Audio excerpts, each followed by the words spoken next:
नमस्कार मित्रों। आज हम पढ़ेंगे रघुवीर सहाय की दो कविताएं तोड़ो और वसंत आया। आप देख रहे हैं अपना चैनल ज्ञान का प्रकाश सीबीएसई हिंदी विद मथुरा दास। आज हम पढ़ रहे हैं कक्षा 12 की हिंदी ऐच्छिक की पाठ्य पुस्तक अंतरा और इसके कविता खंड का पाठ है 6 रघुवीर सहाय तोड़ो और वसंत आया। देखते हैं पहली कविता वसंत आया। सारांश। प्रस्तुत कविता में कवि ने मनुष्य के प्रकृति से टूटते रिश्ते के विषय में बताया है। ऋतुओं में आने वाले परिवर्तन आजकल लोगों को महसूस नहीं होते। वसंत के आगमन पर प्रकृति में आए आवश्यक परिवर्तन पहली की ही भांति घटित होते हैं। कोयले और भंवरे अभी भी मस्ती में झूमते हैं, पेड़ों से पत्ते झड़ते हैं, नई कोपलें फूटती हैं, परंतु हमारी निगाह उन पर नहीं पड़ती। आज की आधुनिक जीवन शैली मनुष्य को प्रकृति से दूर करती जा रही है। यह सब बातें आज उसके लिए किताबी ज्ञान बनकर रह गई है। प्रस्तुत कविता में कवि ने मनुष्य को प्रकृति की ओर ले जाने की भरपूर कोशिश की है। प्रकृति से निकटता को व्यक्त करने के लिए उसने तत्सम प्रधान शब्दों और क्रियाओं का भरपूर और सजीव प्रयोग किया है। अशोक, मदन महीना, नंदनवन, पंचमी जैसे परंपरा में रचे बसे जीवन अनुभवों की भाषा ने इस कविता को आधुनिकता के सामने एक चुनौती की तरह खड़ा कर दिया है। प्रस्तुत कविता में हम देखते हैं कि आज लोग जो है आधुनिकता की दौड़ के कारण अपनी जो प्रकृति है उसमें आने वाली जो ऋतुएं हैं उनके परिवर्तन को महसूस नहीं कर पाता। वह बस इस दौड़ में भागा जा रहा है और जो उसके लिए बहुत ही अमूल्य वस्तु है वह उसकी प्रकृति और उसका आनंद वह उसको भूलता जा रहा है। सिर्फ किताबों में ही वह देखता है कि वसंत आता है तो क्या होता है और शीत ऋतु आती है तो क्या होती है, वर्षा ऋतु आती है तो क्या होती है, लेकिन वह वास्तव में उस ऋतु को अनुभव नहीं कर पाता जैसे पुराने समय के लोग कर पाते थे। क्योंकि आज की जो आधुनिकता है, आज की जो भागदौड़ है, वह उसे ऐसा मौका नहीं देती। तो कवि ने उसके विषय में जानकारी देते हुए हर व्यक्ति को प्रकृति से निकट ले जाने की कोशिश की है। देखते हैं कविता, उसका प्रसंग। प्रस्तुत काव्यांश हमारी पाठ्य पुस्तक अंतरा भाग 2 में संकलित कविता वसंत आया से उद्धृत है। इसके रचयिता प्रसिद्ध कवि रघुवीर सहाय हैं। कविता के माध्यम से कवि ने वसंत के आगमन पर होने वाले प्राकृतिक परिवर्तन को बड़े आकर्षक ढंग से प्रस्तुत किया है। किंतु मनुष्य के द्वारा आधुनिक सभ्यता का चोला ओढ़ लेने के कारण वह प्रकृति से दूर होता जा रहा है और प्रकृति में आए उल्लास से भरे परिवर्तन को वह महसूस नहीं कर पाता। उसके लिए केवल किताबी ज्ञान बनकर रह गया है। देखते हैं प्रथम जो पंक्तियां हैं। जैसे बहन दा कहती है, ऐसे किसी बंगले के किसी तरु अशोक शायद पर कोई चिड़िया कुहकी। चलती सड़क के किनारे लाल बजरी पर चुरमुराए पांव तले ऊंचे तरवर से गिरे बड़े बड़े पियराए पत्ते। कोई 6 बजे सुबह जैसे गर्म पानी से नहाई हो, खिली हुई हवा आई, फिरकी सी आई चली गई। ऐसे फुटपाथ पर चलते चलते चलते कल मैंने जाना कि वसंत आया। देखेंगे व्याख्या। कवि कहता है कि जिस प्रकार बहन अपने भाई को प्रेम से दा कहकर पुकारती है, वैसी ही मीठी आवाज में कोई चिड़िया किसी बंगले के किसी वृक्ष शायद अशोक पर बैठी कुहकुहा रही है।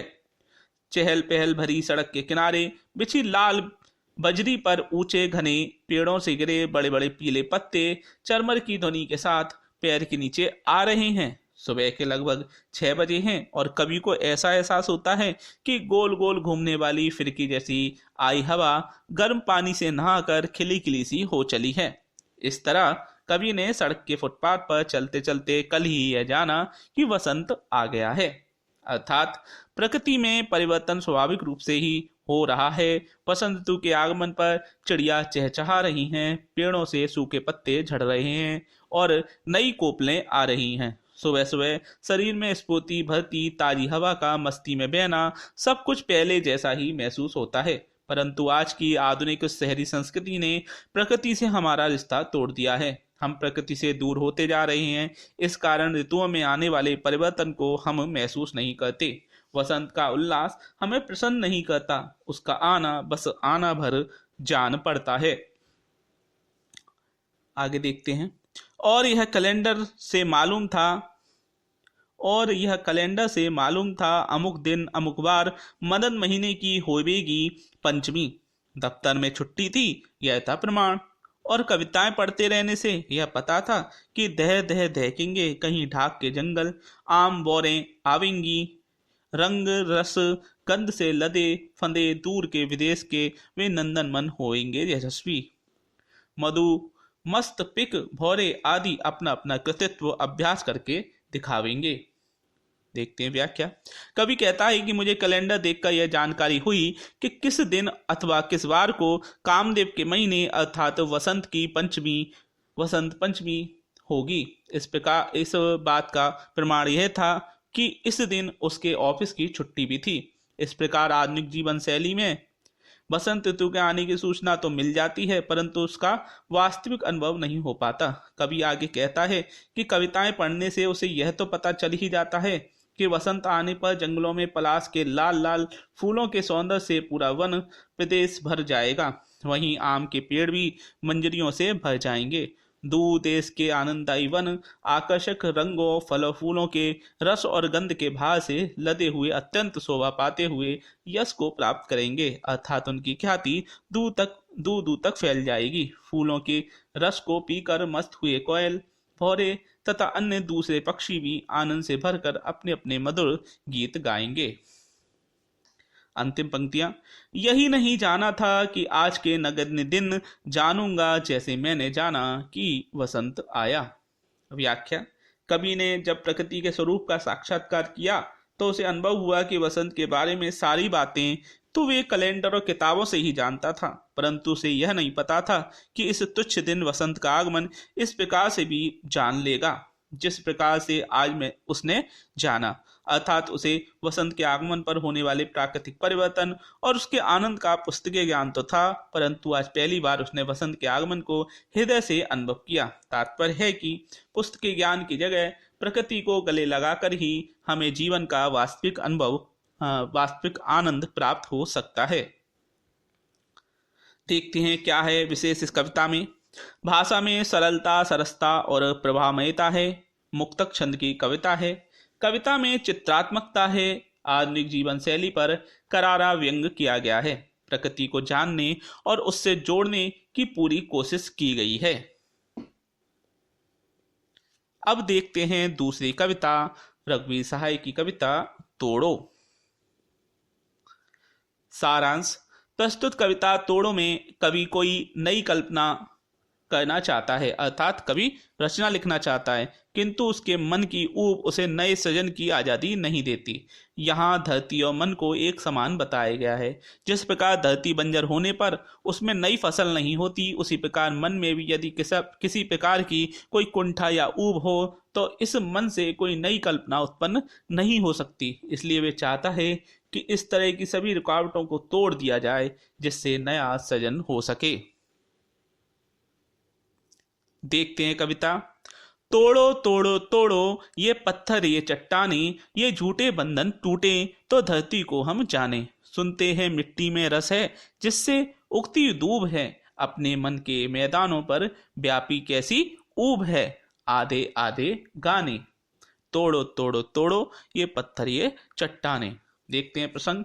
प्रस्तुत काव्यांश हमारी पाठ्य पुस्तक अंतरा भाग 2 में संकलित कविता तोड़ो से उद्धृत है। इसके रचयिता प्रसिद्ध कवि रघुवीर सहाय हैं। प्रस्तुत पंक्तियों में कवि ने मानव मन की तुलना धरती से की है। जिस प्रकार धरती पर पड़े पत्थर की चट्टानों को तोड़कर ही इस धरती को रस से भरा जा सकता है, उसी तरह मन में व्याप्त ऊब आदि झूठे बंधनों को तोड़कर ही सृजन का भाव उत्पन्न हो सकता है। देखते हैं व्याख्या। कवि कहता ही कि पत्थरों और इन चट्टानों को तोड़ डालो, यह झूठे बंधन टूट जाएं ताकि हम धरती को जान सकें। हम सुनते हैं कि मिट्टी में रस है जिसमें दूब उगती है। दूब एक तरह की घास होती है। हमारे मन रूपी मैदानों पर ऊब रूपी अरुचि व्याप्त हो गई है। इस पर आधे अधूरे गाने ही सृजन हो सकता है, आधे अधूरे गानों का ही सृजन हो सकता है। अर्थात जिस प्रकार उपजाऊ धरती पर पत्थर की चट्टाने आ जाने से उसके अंदर रस भरा होने पर भी वह पेड़ पौधों को पैदा करने में असमर्थ हो जाती है, उसी प्रकार मन के अंदर भाव होने पर भी मन की ऊब सृजन में बाधक बन जाती है। यदि इस दशा में सृजन का प्रयास किया भी जाए तो वे आधा अधूरा ही हो पाता है। व्यक्ति के मन की उर्वर भावनाओं का रस प्राप्त करने पर ही संपूर्ण प्रभावशाली रचना का सृजन किया जा सकता है। जैसे धरती होती है वो पथरीली होती है तो बंजर हो जाती है, तो उन पत्थरों को, उस पथरीली धरती को पहले साफ करके सही किया जाता है, उसको उन पत्थरों को तोड़कर हटाकर। उसी प्रकार मन में किसी प्रकार की कोई ऊब या कुंठा हो तो उसे दूर करके ही हम नया कोई गीत या कोई कविता रच सकते हैं, वह यहाँ बताया गया है। आगे देखते हैं। तोड़ो तोड़ो तोड़ो ये ऊसर बंजर तोड़ो, ये चढ़ती पड़ती तोड़ो, सब खेत बनाकर छोड़ो। मिट्टी में रस होगा ही जब वह पोसेगी बीज को, हम इसको क्या कर डालें इस अपने मन की खींच को, गोड़ो गोड़ो गोड़ो। देखते हैं व्याख्या। कवि कहता है कि इस ऊसर बंजर को तोड़ डालो, अर्थात उपजाऊ जमीन की ऊपरी सतह को तोड़ डालो, इस चारागाह और खाली पड़ी भूमि को भी तोड़ डालो, इन सबको खेत बनाकर ही चैन की सांस लो, अर्थात इस बंजर भूमि को उपयोगी खेत बना दो। मिट्टी के अंदर जो रस है वह स्वयं बीज का पोषण करेगा। कवि कहता है कि किंतु हम अपने मन की खींच का क्या करें। कवि कहता है कि किंतु हम अपने मन की खींच का क्या करें। धरती को खोदकर तो उसे उपजाऊ बनाया जा सकता है, परंतु मन में आई कुड़न या कुंठा को हटाए बिना नवीन सृजन कैसे संभव हो। इसलिए कवि कहता है कि मन की खींच की भी गुड़ाई कर दो। जिस प्रकार मिट्टी को खोदकर भुरभुरी बना दिया जाता है, जब उसको देखते हैं, जब खोदा जाता है हल्के द्वारा तो मिट्टी जो है नरम पड़ जाती है ना, तो वह कह रहे हैं उसी को बोलते हैं गुड़ाई करना। जिस प्रकार मिट्टी को खोदकर भुरभुरी बना देने से वह उपजाऊ बन जाती है, उसी प्रकार मन से कुड़न की झुंझलाहट को जड़ से खोद कर निकाल देने से वह भी उपजाऊ होकर सृजन कार्य करने के लिए सक्षम हो जाती है। बंजर भूमि में से जब उन पथरीले पत्थरों को हटा दिया जाता है तो वहां मिट्टी रह जाती है। मिट्टी को जब जो हल से खोदा जाता है तो वह नरम पड़ जाती है, उसमें जब बीज डाला जाता है तो वो आराम से ऊपर निकल आता है। लेकिन जब पथरीली जमीन होगी उसमें कोई बीज डालेंगे तो वह पत्थर उसको ऊपर नहीं आने देंगे, है ना।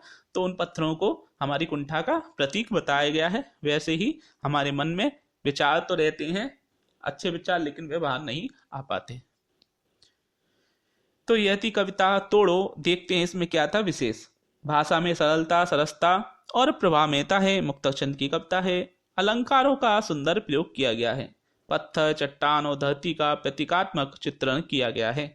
नवीन सृजन के लिए सभी बंधनों को तोड़ने पर जोर दिया गया है। तो आज हमने रघुवीर सहाय जी की 2 कविताएं पढ़ी, तोड़ो और वसंत आया। आप देख रहे थे अपना चैनल ज्ञान का प्रकाश सीबीएसई हिंदी विद मथुरा दास। ऐसे ही हमारे वीडियो देखते रहें। अगर आपको वीडियो अच्छे लगे तो लाइक करें, शेयर करें और हमारे चैनल को फॉलो करें।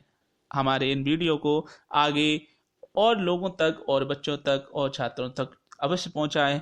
देखते रहें सीबीएसई हिंदी विद मथुरा दास। फिर मिलेंगे। धन्यवाद।